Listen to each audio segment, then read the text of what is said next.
पिछली क्लास में हमने स्थानीय स्वशासन के अंतर्गत आपको नगर पालिकाओं के बारे में पढ़ाया था।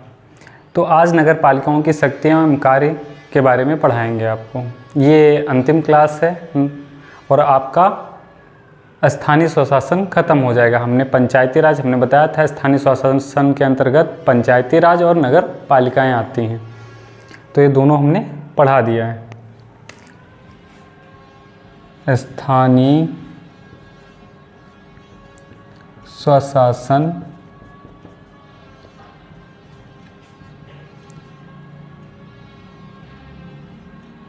नगर पालिकाएं।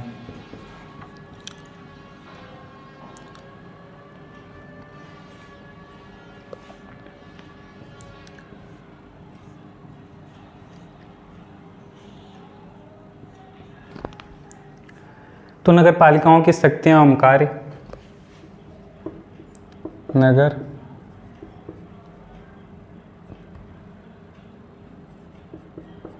पालिकाओं की शक्तियां एवं कार्य। तो राज्य विधानमंडल नगर पालिकाओं को आवश्यकता अनुसार शक्तियां और अधिकार देता है या दे सकता है, जो स्वायत्त सरकारी संस्था के रूप में वो कार्य करने में सक्षम हो, यानी स्वतंत्रता पूर्वक सरकारी संस्था के रूप में कार्य करने में सक्षम हो।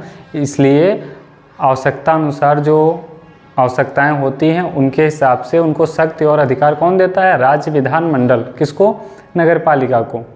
तो वो स्वतंत्र पूर्वक काम कर सकें, नगर पालिकाएँ स्वतंत्र रूप से काम कर सकें, इसके लिए राज्य विधानमंडल आवश्यकता अनुसार शक्तियां और अधिकार दे सकता है। तो लिख लेते हैं, राज्य विधानमंडल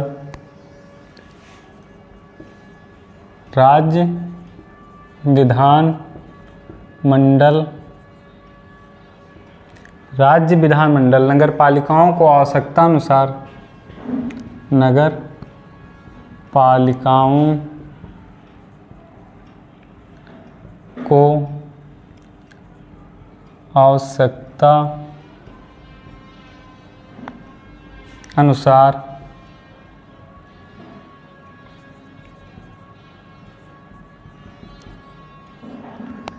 राज्य विधानमंडल नगर पालिकाओं को आवश्यकता अनुसार ऐसी शक्तियां और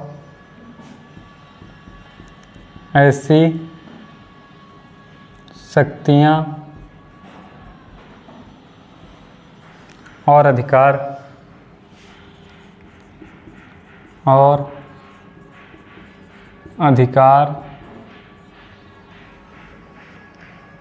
दे सकता है।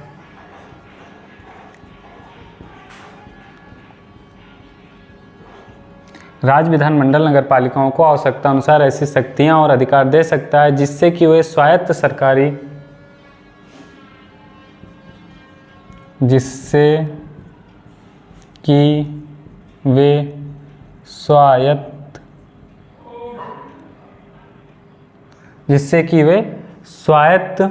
सरकारी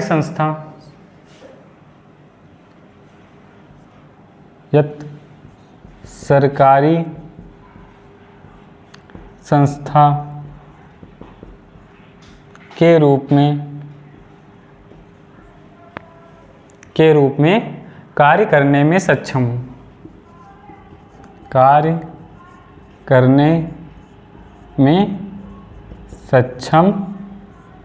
हूँ।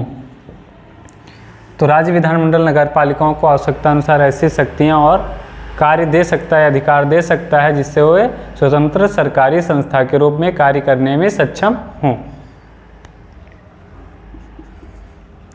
अब इसी के अंतर्गत देखते हैं वित्त।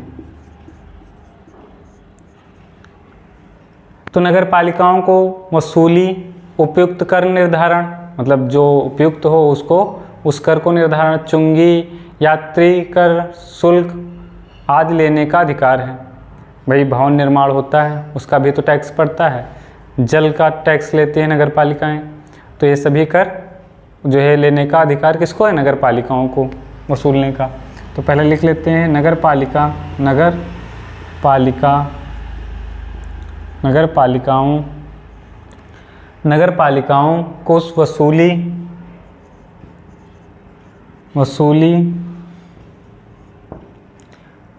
उपयुक्त कर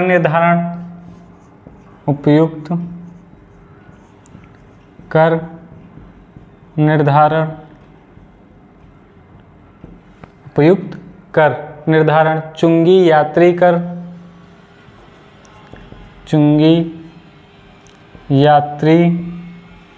कर वसूलने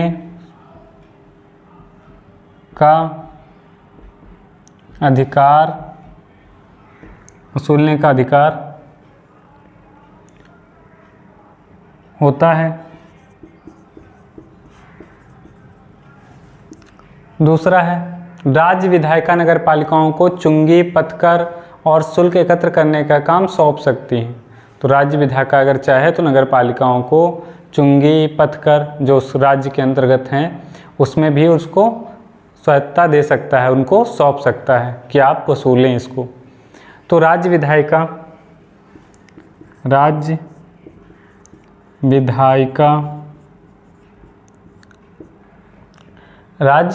नगर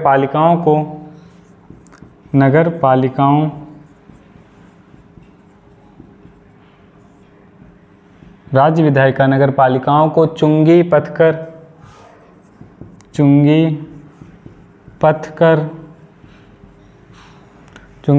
पथकर और शुल्क एकत्र करने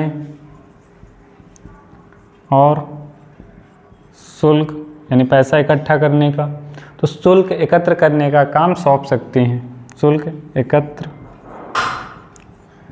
करने का काम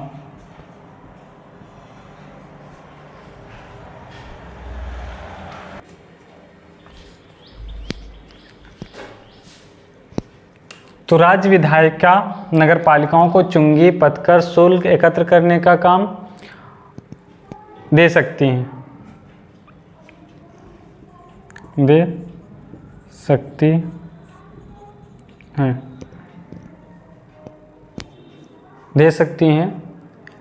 फिर अगला है राज्य की संचित निधि से नगर पालिकाओं को सहायता के रूप में अनुदान प्रदान किया जाता है।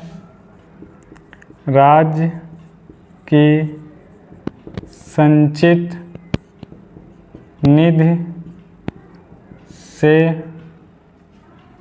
राज्य को सहायता अनुदान प्रदान किया जाता है। राज्य की संचित निधि से नगर पालिका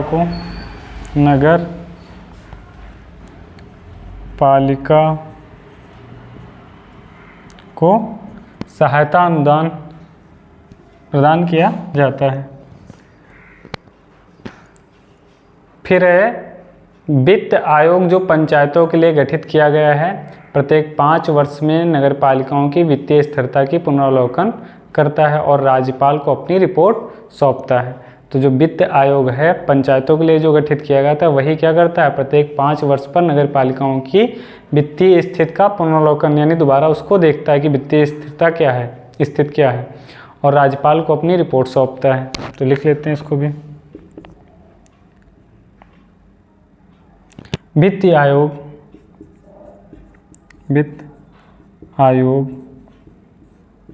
जो पंचायतों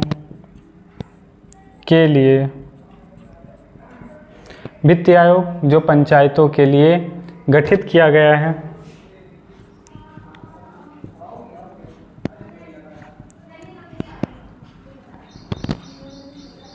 वित्त आयोग जो पंचायतों के लिए गठित किया गया है, प्रत्येक 5 वर्ष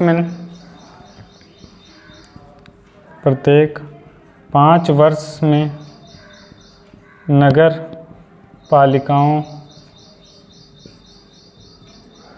पालिकाओं की वित्तीय स्थिति का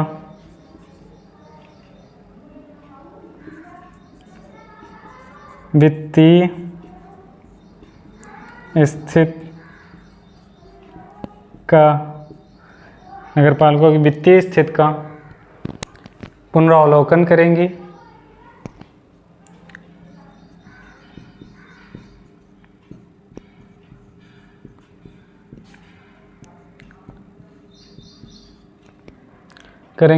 वित्तीय स्थिति का पुनरावलोकन करेंगी और राज्यपाल को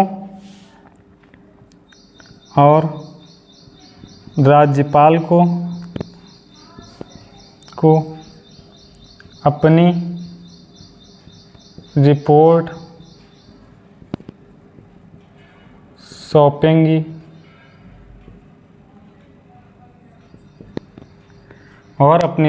सौंपेंगी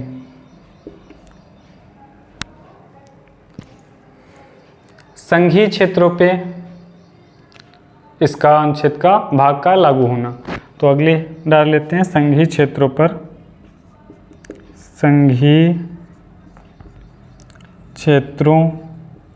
पर लागू होना, मतलब जो भाग है भाग 9 संघीय क्षेत्रों पर लागू कैसे होता है। तो भाग 9 का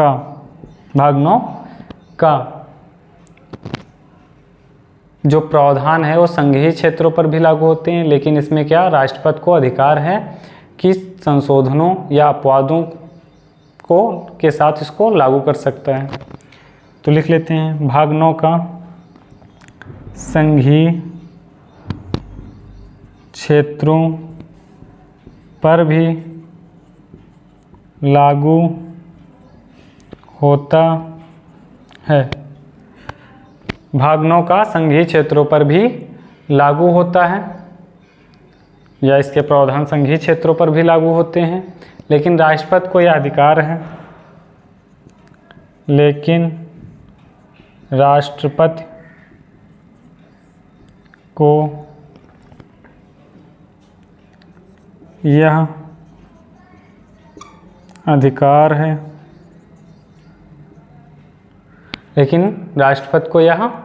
अधिकार है कि इसे संशोधनों के साथ लागू कर सकता है, कि इसे संशोधनों के साथ लागू कर सकता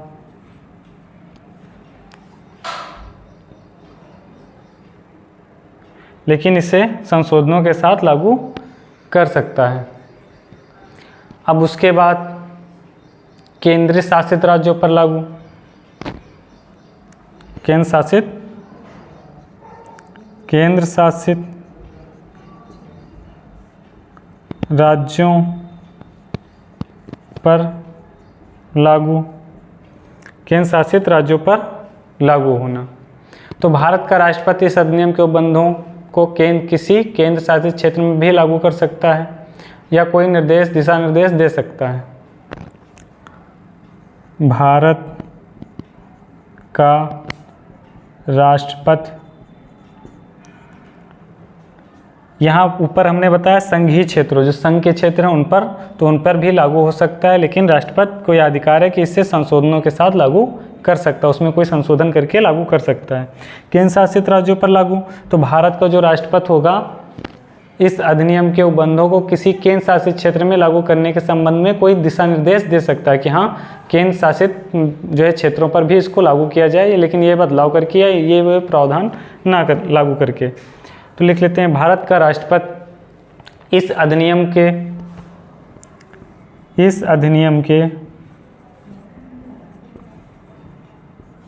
के उपबंधों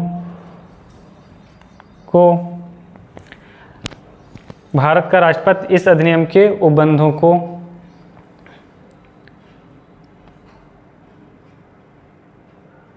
को किसी केंद्र शासित प्रदेश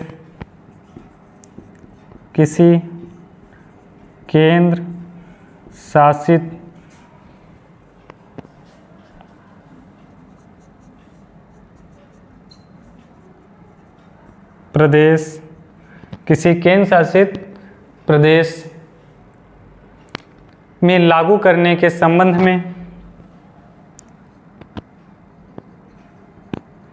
लागू करने के संबंध में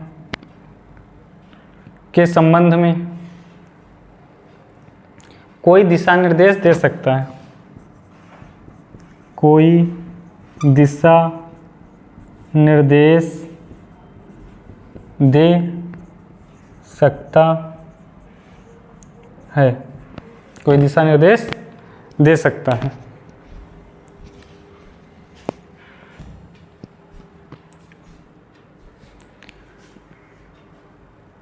तो केंद्र शासित प्रदेशों पर लागू होना, अब जो है तो इसमें अभी एग्जाम्पल से देख लेते हैं, क्योंकि भारत का राष्ट्रपति जो था इस अधिनियम के उपबंधों को किसी केंद्र शासित प्रदेश में लागू करने के संबंध में कोई दिशा निर्देश दे सकता था। तो इस शक्ति का प्रयोग करते हुए राष्ट्रपति ने 2001 में अनुच्छेद 243 ZD, जिसमें क्या है, जिला योजना के लिए समिति, और 243 ZE महानगरीय योजना के लिए समिति के प्रावधानों को राष्ट्रीय राजधानी क्षेत्र पर लागू नहीं होंगे। तो उन्होंने ये आदेश दिया था या दिशा निर्देश दिया था कि ये दोनों प्रावधान जो जिला नियोजन समिति है और महानगरीय योजना के लिए समिति है, ये केंद्र शासित प्रदेश दिल्ली में नहीं लागू होंगे। तो इसको लिख लेते हैं कि इस शक्ति का प्रयोग करते उसके आगे ही इस शक्ति का प्रयोग, जो दिशा निर्देश देने वाली शक्ति थी केंद्र शासित प्रदेशों में, तो इस शक्ति का प्रयोग करते हुए राष्ट्रपति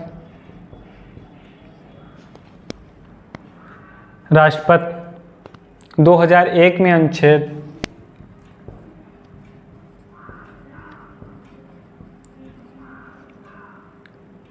2001 में अनुच्छेद 243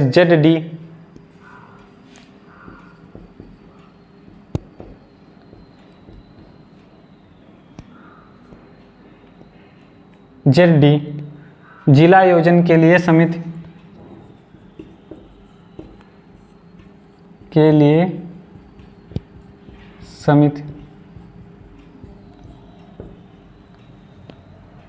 जिला योजना के लिए समिति और 243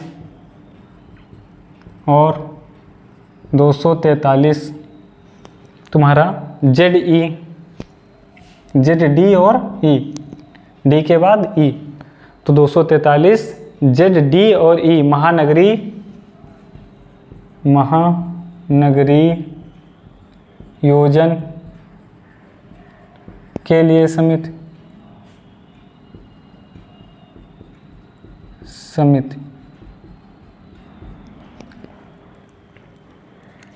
महानगरीय योजना के लिए समिति के प्रावधानों को राष्ट्रीय राजधानी क्षेत्र के प्रावधानों को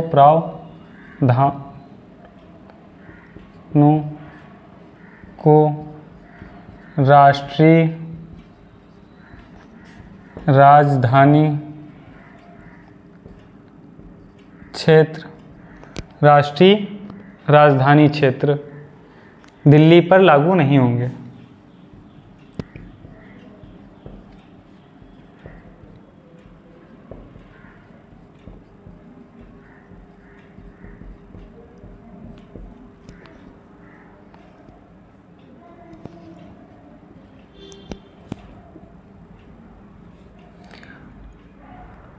अब छूट प्राप्त क्षेत्र, तो हमने सबसे पहले बताया संघ के केंद्र शासित राज्यों पे, उससे पहले संघीय क्षेत्रों पे, तो संघीय क्षेत्रों पर लागू होना इसका, और केंद्र शासित प्रदेशों पर लागू होना। अब जो छूट प्राप्त क्षेत्र हैं उनको देख लेते हैं।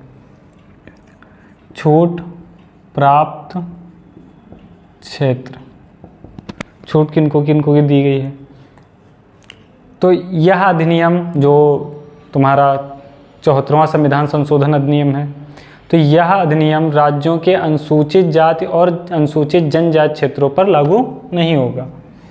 यह अधिनियम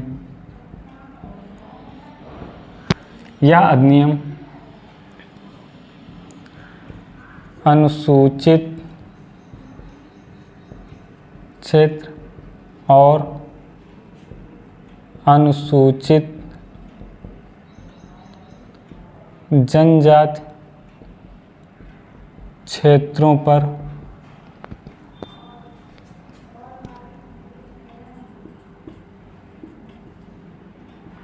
लागू नहीं होगा। अगर पूछा जाए किन पे लागू नहीं होता है तो अधिनियम अनुसूचित क्षेत्र और अनुसूचित जनजाति क्षेत्रों पर लागू नहीं होता है।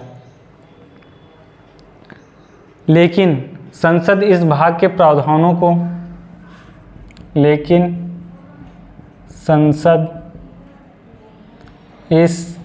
कौन से जो भाग है इस भाग के प्रावधानों को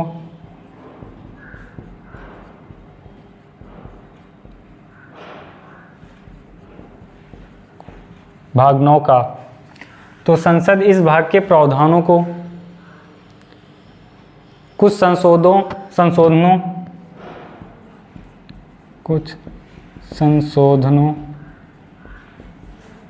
और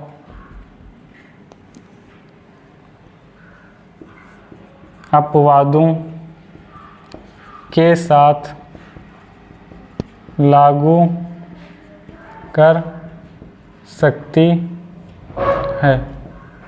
तो कुछ संशोधनों और अपवादों के साथ क्या कर सकती है संसद? लागू कर सकती है। अब 12वीं अनुसूची में तो ये आपके हो गए क्षेत्र कहाँ लागू होंगे कहाँ नहीं लागू होंगे। अब उसके बाद 12वीं अनुसूची का जो है उसमें 18 विषय थे, तो उसके कुछ मुख्य विषय देख लेते हैं। तो 12वीं अनुसूची 18 विषय, ठीक, 18 विषय। तो उसमें देखो जल कर वसूलना, गृह कर वसूलना, टैक्स लगाना, तो और साफ सफाई का, पर्यावरण, तो ये सब सभी मुद्दे शामिल थे। तो इसमें देखते हैं समाज के कमज़ोर वर्गों के हितों, इसमें 9 नंबर पे समाज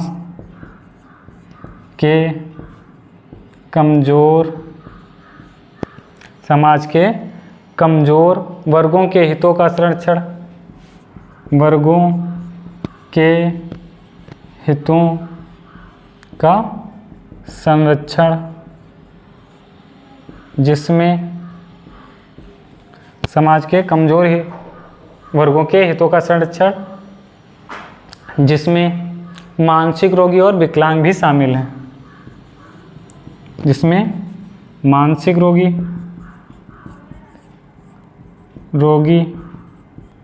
और विकलांग भी शामिल हैं। तो ये समाज के कमज़ोर वर्गों के हितों का संरक्षण, जिसमें मानसिक रोगी और विकलांग भी शामिल है, इनको संरक्षित किया जाना है। किसका? 12वीं अनुसूची में 18 विषय में शामिल है। फिर अगला है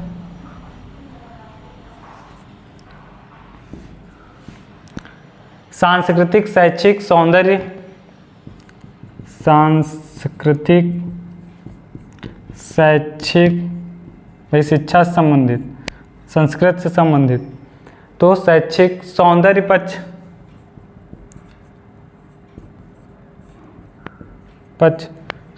पक्ष आयामों की अभिवृद्धि करना,